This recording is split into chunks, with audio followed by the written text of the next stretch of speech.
नमस्कार प्यारे बच्चों, स्वागत है आपका हमारे चैनल बर्डिंग टीचर्स गाइड पर। बच्चों, आज हम 8वीं कक्षा की पाठ्य पुस्तक किशोर भारती में संकलित पाठ 11 जब सिनेमा ने बोलना सीखा पढ़ेंगे। जब सिनेमा ने बोलना सीखा जो है, इसके लेखक जो हैं प्रदीप तिवारी जी हैं और इसमें बताया गया है, ये हमारे जो भारतीय सिनेमा का इतिहास है उसके बारे में इसमें बताया गया है कि मूक फिल्म से स्वाग फिल्म बनना कैसे आरंभ हुई थी। तो पहले जो क्या होता था, मूक फिल्में बनती थी। मूक मतलब जिसमें बोलते नहीं थे, जो भी उसमें किरदार होते थे, जो अभिनय करने वाले होते थे, वो इसमें बोलते नहीं थे, वो सिर्फ एक्टिंग करते थे। एक्टिंग के माध्यम से ही मनोरंजन करते थे। लेकिन धीरे धीरे क्या हुआ, मूक से फिर स्वाग फिल्म बनना स्टार्ट होगी। स्वाग फिल्म का मतलब है जो मूक फिल्म के बाद बनी बोलती फिल्म। स्वाग फिल्म का मतलब है जो मूक फिल्म मतलब बिना बोलने वाली फिल्म थी, उसके बाद बनी जो बोलती फिल्म। स्वाग हो गया बोलने वाली फिल्म। तो बोलने वाली फिल्म के बारे में के इतिहास पर यहाँ पे लेखक ने प्रकाश डाला है। तो आइए देखते हैं बच्चों, स्टार्टिंग करते हैं। वे सभी सजीव हैं, सांस ले रहे हैं, 100% बोल रहे हैं। 78 मुर्दा इंसान जिंदा हो गए, उनको बोलते बातें करते देखो। देश की पहली स्वाक बोलती फिल्म आलम आरा के पोस्टरों पर विज्ञापन की ये पंक्तियां लिखी हुई थी। तो बच्चों, आपने यहाँ पे बताना है कि जो देश की पहली स्वाक फिल्म मतलब जो देश की पहली बोलती फिल्म थी। बोलती मैंने पहले भी बताया आपको, बोलने वाली, जिसमें जो एक्टर थे वो बोलते थे। तो देश की जो पहली फिल्म बोलती फिल्म पहली फिल्म बनी थी, उसका नाम था आलम आरा। और जो उसका पोस्टर था, आलम आरा फिल्म का जो पोस्टर था, उस पोस्टरों पर क्या लिखा हुआ था? उस पोस्टरों पर लिखा हुआ था, वे सभी सजीव हैं, सांस ले रहे हैं, 100% बोल रहे हैं, 78 मुर्दा इंसान जिंदा हो गए हैं, उनको बोलते बातें करते देखो। ये उस पोस्टर पर लिखा हुआ था। जो आलम आरा पहली फिल्म थी, उस पोस्टर पर ये लाइनें लिखी हुई थी। तो ये आपका प्रश्न भी है कि जब पहली बोलती फिल्म प्रदर्शित हुई तो उसके पोस्टरों पर क्या क्या लिखा हुआ था। ठीक है, और उसमें बताया गया उसमें कितने चेहरे थे। तो जैसे मैंने यहाँ पे बताया कि उसमें लिखा हुआ है 78 मुर्दा इंसान जिंदा हो गए थे, तो मतलब इसमें कितने चेहरे थे? 78 थे, 78। ठीक है, तो उसके बाद आपने बताना है कि जो ये फिल्म थी, ये फिल्म रिलीज हुई थी। कब रिलीज हुई थी? 14 मार्च 1931 में ये फिल्म बनी थी। ठीक है, इसमें बताना है आपने, जो पहले आपको क्वेश्चन आ सकता है ये ऑब्जेक्टिव में कि देश की पहली बोलती फिल्म कौन सी थी? आलम आरा। और ये कब रिलीज हुई थी? 14 मार्च 1931 में ये रिलीज हुई थी। और इसी दिन पहली बार भारत के सिनेमा ने बोलना सीखा था। भारत के सिनेमा ने बोलना सीखा था मतलब क्योंकि ये पहली बोलती फिल्म थी। तो इससे पहले तो मूक फिल्में बनती थी। मूक फिल्में मतलब जिसमें सिर्फ एक्टिंग की होती थी, बात नहीं की होती थी। फिर उसके बाद क्या हुआ कि पहली बोलती फिल्म जिस साल प्रदर्शित हुई, उसी साल कई मूक फिल्में भी विभिन्न भाषाओं में बनी। मगर बोलती फिल्मों का नया दौर शुरू हो गया था। मतलब जिस साल ये पहली बोलती फिल्म बनी थी आलम आरा, तो उस साल मूक फिल्में भी बनी थी, बड़ी अनेक भाषाओं में बनी थी। लेकिन जो उस समय से फिर बोलती फिल्मों का दौर शुरू हो गया था। उस समय 14 मार्च 1931 के बाद क्या हो गया था कि बोलती फिल्में बनना धीरे धीरे शुरू हो गई थी। तो पहली बोलती फिल्म आलम आरा बनाने वाले फिल्मकार थे। जिसने पहली बार आलम आरा फिल्म बनाई थी, उसके फिल्मकार थे अर्देशीर एम ईरानी। याद रखना, अर्देशीर एम ईरानी। आलम आरा फिल्म किसने बनाई थी? अर्देशीर एम ईरानी। इन्होंने ये आलम आरा फिल्म बनाई थी। और अर्देशीर ने 1929 में हॉलीवुड की एक बोलती फिल्म शो बोट देखी और उनके मन में बोलती फिल्म बनाने की इच्छा जगी। उनके मन में, जो अर्देशीर एम ईरानी हैं, उनके मन में कैसे इच्छा जगी कि वो बोलती फिल्म बनाए? उन्होंने, अर्देशीर ईरानी ने 1929 में एक हॉलीवुड फिल्म देखी थी, बोलती फिल्म हॉलीवुड फिल्म देखी थी, जिसका नाम था शो बोट। जिसका नाम था शो बोट। और उसी से उस फिल्म को देखने के बाद ही उनके मन में ये इच्छा जगी कि वह भी एक बोलती फिल्म बनाए, और तभी उन्होंने 1931 में आलम आरा फिल्म बोलती फिल्म बनाई। तो फिर से मैं एक बार बता रही हूँ कि आलम आरा फिल्म जो थी देश की पहली बोलती फिल्म थी। ये 14 मार्च 1931 में रिलीज हुई थी। और इसका आइडिया जो था, इसके जो फिल्मकार थे वो अर्देशीर एम ईरानी थे। और इनको फिल्म बनाने का आइडिया कहाँ से मिला था? हॉलीवुड की फिल्म शो बोट से। ठीक है। फिर पारसी रंगमंच के एक लोकप्रिय नाटक को आधार बनाकर उन्होंने अपनी फिल्म की पटकथा लिखी। अब पटकथा क्या होती है? पटकथा होती है फिल्म के लिए लिखे जाने वाली कहानी। पटकथा हो गई फिल्म के लिए लिखे जाने वाली कहानी। तो इन्होंने एक पारसी रंगमंच एक नाटक है, पारसी रंगमंच एक नाटक है, बहुत ही लोकप्रिय नाटक था, उसके आधार पर उन्होंने इसकी कहानी लिखी थी। और इस नाटक में कई गाने जो थे ज्यों के त्यों फिल्म में लिए गए थे। एक इंटरव्यू में अर्देशीर ने उस वक्त कहा था कि हमारे पास कोई संवाद लेखक नहीं था, गीतकार नहीं था। मतलब उस समय जब इन्होंने आलम आरा फिल्म बनाई थी तो इनके पास ना ही कोई गीतकार था और ना ही कोई संगीतकार था उस समय जब इन्होंने आलम आरा फिल्म बनाई थी, क्योंकि ये पहली बोलती फिल्म थी। तो फिर इन्होंने क्या किया कि अर्देशीर ने फिल्म के गाने के लिए स्वयं ही धुनें चुनी। उन्होंने मतलब फिल्म के गानों के लिए जो धुनें होती हैं वो खुद चुनी। और फिल्म के संगीत में महज 3 वाद्य, मतलब 3 जो वाद्य हो गए उनका प्रयोग किया गया था। फिल्म में गाने बजाने के लिए बजाने वाले जो हैं इंस्ट्रूमेंट जो हैं उनका 3 इंस्ट्रूमेंट का प्रयोग किया था। जैसे तबला का किया था, हारमोनियम का किया था और वायलिन का इस्तेमाल किया गया था। और आलम आरा में संगीतकार या गीतकार में स्वतंत्र रूप से किसी का नाम नहीं डाला था। क्यों नहीं डाला था? क्योंकि उस समय ना संगीतकार ना गीतकार होता था। तो अर्देशीर ने फिल्म के लिए गानों की धुनें जो थी वो खुद ही चुनी थी। और जब उन गानों को गाया गया तो उन गानों में 3 इंस्ट्रूमेंट का प्रयोग किया गया, जैसे तबला का प्रयोग किया गया, हारमोनियम का प्रयोग किया गया और वायलिन का प्रयोग किया गया। ठीक है। और इस फिल्म में पहले पार्श्व गायक बने, इस फिल्म में जो पहले पार्श्व गायक होते हैं जो पर्दे के पीछे गाने वाले होते हैं। ठीक है। पार्श्व गायक जो थे वो बने, उनका नाम था WM खान। और पहला गाना कौन सा था? दे खुदा के नाम पर प्यारे अगर देने की ताकत है। पहला गाना कौन सा था? दे खुदा के नाम पर प्यारे अगर देने की ताकत है। ये पहला गाना था।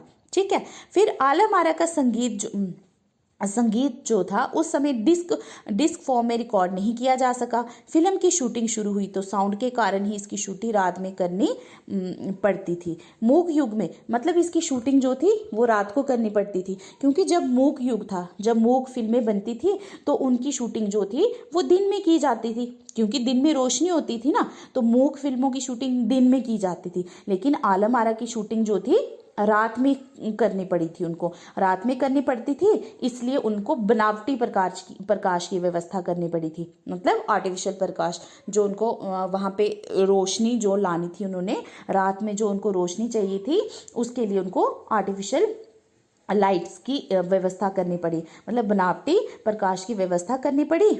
और फिर उसके बाद जो आलम आरा है ने भविष्य के कई स्टार और तकनीशियन तो दिए ही, अर्देशीर की कंपनी तक ने भारतीय सिनेमा के लिए 150 से अधिक मूक और लगभग 100 स्वाक फिल्में बनाई।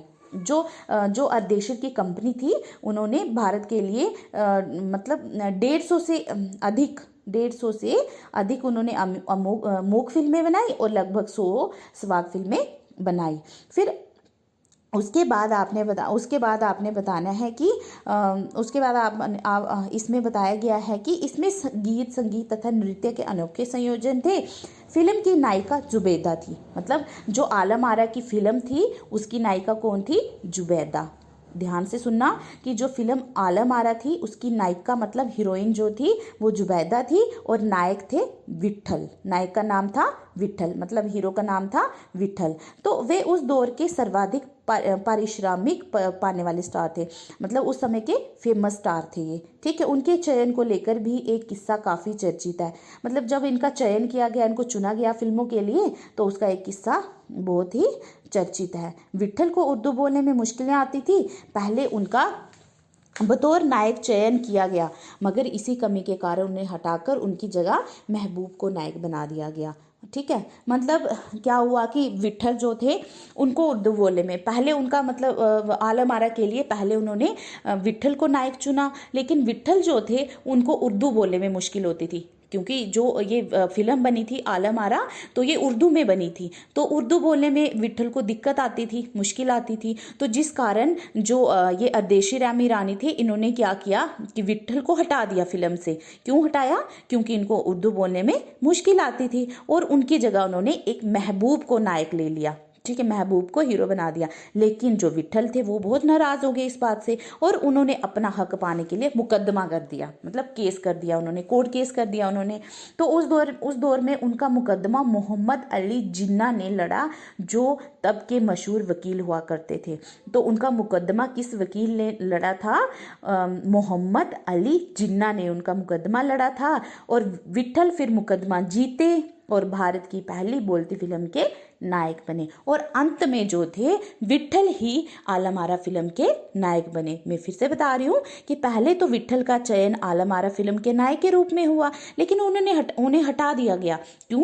क्योंकि उन्हें उर्दू बोलने में मुश्किल होती थी। लेकिन विट्ठल ने दोबारा से वो उस फिल्म में नायक बनने के लिए क्या किया? मुकदमा कर दिया, और विट्ठल जब मुकदमा जीत गए और वो दोबारा से आलम आरा के नायक बन गए।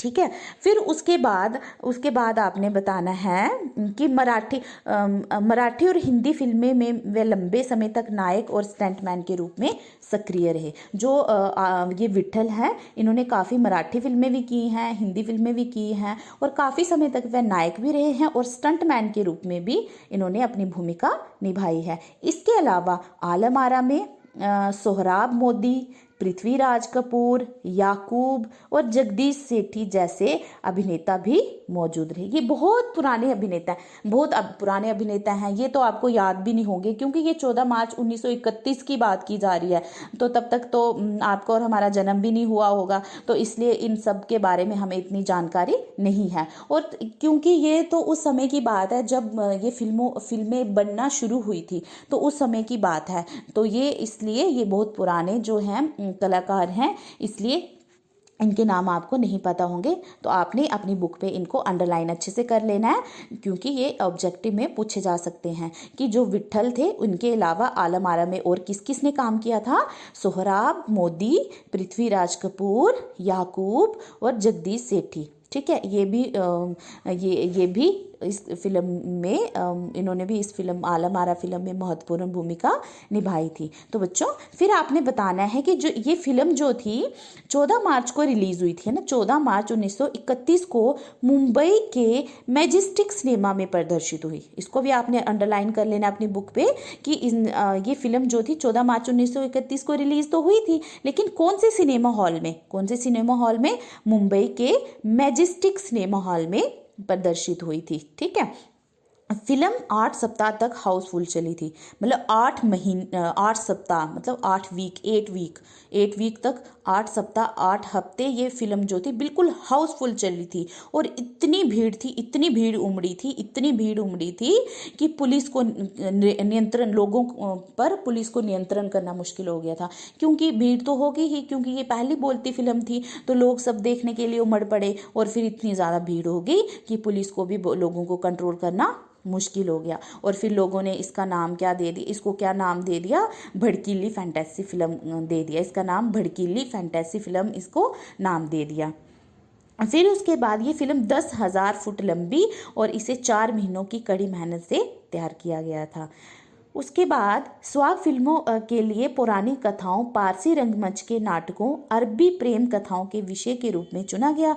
इसके अलावा कई सामाजिक विषयों वाली फिल्में भी बनी। ऐसे ही एक फिल्म थी खुदा की शान, मतलब आलम आरा फिल्म बनी, उसके बाद बोलती फिल्में जो स्वाग फिल्में थी वो बनती गई। और वैसे ही एक फिल्म बनी जो प्रेम कथाओं पर आधारित थी, जिसमें समाज में जो घटनाएं घट रही थी वो भी आधारित थी। ऐसी ही एक फिल्म बनी जिसका नाम था खुदा की शान, और इसमें एक किरदार महात्मा गांधी जैसा था। इसके कारण स्वाग सिनेमा को ब्रिटिश प्रशासकों की तीखी नज़र का सामना करना पड़ा। मतलब ये फिल्म, इसमें एक जो किरदार था वो महात्मा गांधी जैसा था। कौन सी फिल्म में, लेकिन आपने याद रखना है, खुदा की शान। आलम आरा के बाद एक और फिल्म बनी थी खुदा की शान, और इसमें जो समाज में घटनाएं घट रही थी उस पर आधारित थी ये फिल्म। और इसमें एक किरदार महात्मा गांधी के जैसा था, जो हमारे अंग्रेजी शासक थे उनको बिल्कुल भी पसंद नहीं आई थी। और स्वाग सिनेमा के नए दौर की शुरुआत कराने वाले निर्माता निर्देशक अर्देशीर इतने विनम्र थे, बहुत ही विनम्र थे, कि जब उन्हें 1956 में आलम आरा के प्रदर्शन के 25 वर्ष पूरे होने पर उन्हें सम्मानित किया गया और उन्हें भारतीय स्वाग फिल्मों का पिता कहा गया, तो उन्होंने उस मौके पर कहा था, मुझे इतना बड़ा खिताब देने की ज़रूरत नहीं है, मैंने तो देश के लिए अपने हिस्से का जरूरी योगदान दिया है। मतलब जब जो अर्देशीर जो है वो बहुत ही ज़्यादा विनम्र थे, बहुत ही ज़्यादा विनम्र थे। तो उन्होंने क्या किया, जब जब आलम आरा के 25 साल हो गए, है ना, जब आलम आरा के रिलीज़ होने के बाद मतलब 25 साल हो गए 1956 में, तो उन्हें एक सम्मानित किया गया, उन्हें सम्मानित किया गया और उन्हें कहा गया कि आप भारतीय स्वाग फिल्म के पिता हैं। तो उन्होंने क्या कहा था, उन्होंने उस मौके पर कहा था कि मुझे इतना बड़ा खिताब, मुझे इतना बड़ा सम्मान देने की ज़रूरत नहीं है, मैंने तो बस क्या किया है, मैंने तो बस छोटा सा काम किया है, मैंने अपने देश के लिए अपने हिस्से का योगदान दिया है, ये उन्होंने कहा था।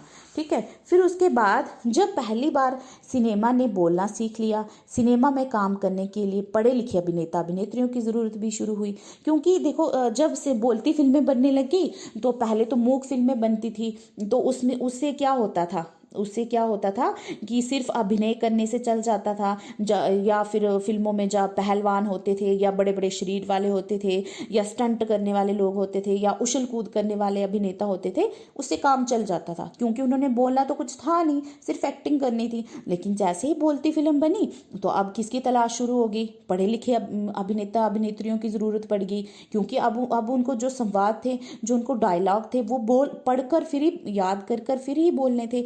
इसलिए अब जब सिनेमा बोलना सीख लिया सिनेमा ने, तो फिर उसके बाद अब पढ़े लिखे अभिनेता और अभिनेत्रियों की ज़रूरत पड़ गई, क्योंकि संवाद जो थे वो बोलने थे। तो फिर अब उन्हें संवाद बोलना था और गायन की प्रतिभा की कदर भी होने लगी, और तब से संगीत भी शुरू हुआ। क्योंकि संगीत की, पहले तो संगीत वगैरह कुछ नहीं होता था, लेकिन जब अब फिल्मों में ये सब कुछ होने लगा तो फिर संगीत की भी कदर होने लगी। इसलिए आलम आरा के बाद आरंभिक स्वाग दौर की फिल्में में कई गायक अभिनेता बड़े पर्दे पर नजर आने लगे। हिंदी उर्दू भाषाओं का महत्व बढ़ा, मतलब हिंदी में फिल्में बढ़ी और उर्दू भाषाओं में फिल्में बनने लगी। सिनेमा में देह और तकनीकी की भाषा की जगह जन प्रचलित बोलचाल की भाषाओं का दाखिला हुआ। सिनेमा ज़्यादा देसी हुआ, एक तरह की नई आज़ादी थी, जिससे आगे चलकर हमारे दैनिक और सार्वजनिक जीवन का प्रतिबंध फिल्मों का में बेहतर होकर उभरने लगा। अभिनेताओं अभिनेत्रियों की लोकप्रियता का असर उस दौर के दर्शकों पर पड़ा। मतलब अब अभिनेता हीरो हीरोइन जो थे उनकी लोकप्रियता, वो बहुत लोकप्रिय हुए दर्शकों में, और उनका असर क्या पड़ा। एक फिल्म आई ददूरी फिल्म आई, और ददूरी नाम की जो फिल्म थी उसमें जो नायिका थी सुलोचना, ठीक है, उसका हेयर स्टाइल, मतलब जो उस नायिका ने ददूरी फिल्म में जो हेयर स्टाइल किया था उस दौर में औरतों में बहुत ही लोकप्रिय था, बहुत ही फेमस हुआ था। जैसे आजकल भी ऐसे ही होता है कि नई फिल्म कोई आती है, उसमें कोई हेयर स्टाइल होता है, उसमें कोई ड्रेस होती है,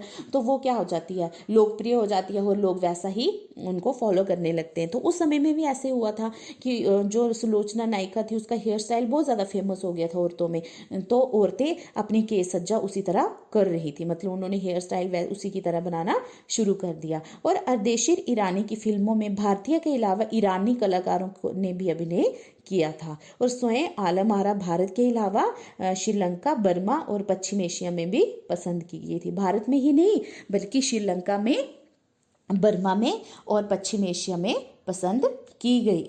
और उसके बाद भारतीय सिनेमा के जनक फाल्के को स्वाग सिनेमा के जनक अर्देशीर ईरानी की उपलब्धि को अपनाना ही था, क्योंकि वहाँ से सिनेमा का एक नया युग शुरू हो गया था। भारतीय सिनेमा के जनक किनको माना जाता है, फाल्के को। ठीक है, भारतीय सिनेमा के जनक फाल्के को माना जाता है, लेकिन जो स्वाद फिल्म बनाई थी वो पहली अर्देशर ईरानी ने, क्योंकि भारतीय सिनेमा, जो भारत की सिनेमा था, जो फिल्म इंडस्ट्री थी, वो सबसे पहले फाल्के जी ने स्टार्ट की थी, लेकिन तब मूक फिल्में बनती थी। लेकिन सबसे पहले जो ये बोलती फिल्म बनाई थी, ये बनाई थी अर्देशर ईरानी जी ने। और इसलिए जो भारतीय फिल्म के जनक थे फाल्के, उनको भी इनकी टेक्निक को अपनाना पड़ा। ठीक है, इनकी टेक्निक को अपनाना पड़ा, क्योंकि यहाँ से पहली बोलती फिल्म का बनना शुरू हो गया।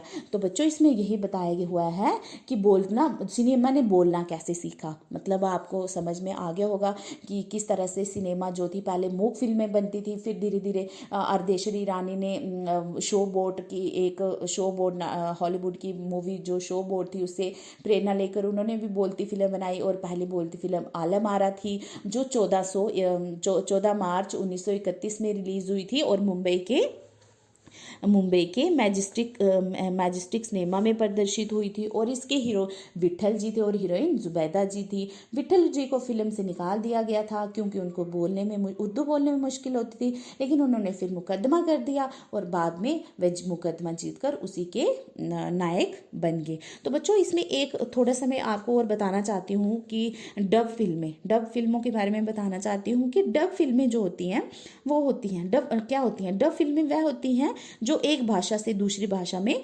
रूपांतरित की जाती हैं, कॉपी की जाती हैं, मतलब। ठीक है, आजकल इस प्रकार की फिल्में बहुत पसंद किया जा रहा है। आजकल ऐसी फिल्में बन रही है ना, डब फिल्में, मुझे लगता है आपको अच्छे से जानकारी होगी डब फिल्मों की। तो ये बहुत पसंद किया जा रहा है। कभी कभी डब फिल्मों में अभिनेता के मुंह खोलने और आवाज़ में अंतर आ जाता है। आप कभी नोट करना, कभी अगर आप ऐसी फिल्म देखते हो तो कभी भी आप नोट करना और देखना कि जो अभिनेता या अभिनेत्री होती है, उनके मुंह खोलने और आवाज़ में अंतर आ जाता है। इसके बहुत सारे कारण हो सकते हैं, जैसे अभिनय और बोलने के संयोजन में कमी आ सकती है, या संयोजनकर्ता की कुछ कमियों के कारण, या अन्य टेक्निकल प्रॉब्लम के कारण, मतलब अन्य तकनीकी कमियों के कारण भी ये सब कुछ किया जाता है। तो बच्चों, मुझे आशा है कि आपको ये पाठ अच्छे से समझ में आ गया होगा। यदि आपको मेरी ये वीडियो अच्छी लगे तो प्लीज़ इसे लाइक, शेयर और सब्सक्राइब ज़रूर करें। धन्यवाद। नमस्कार।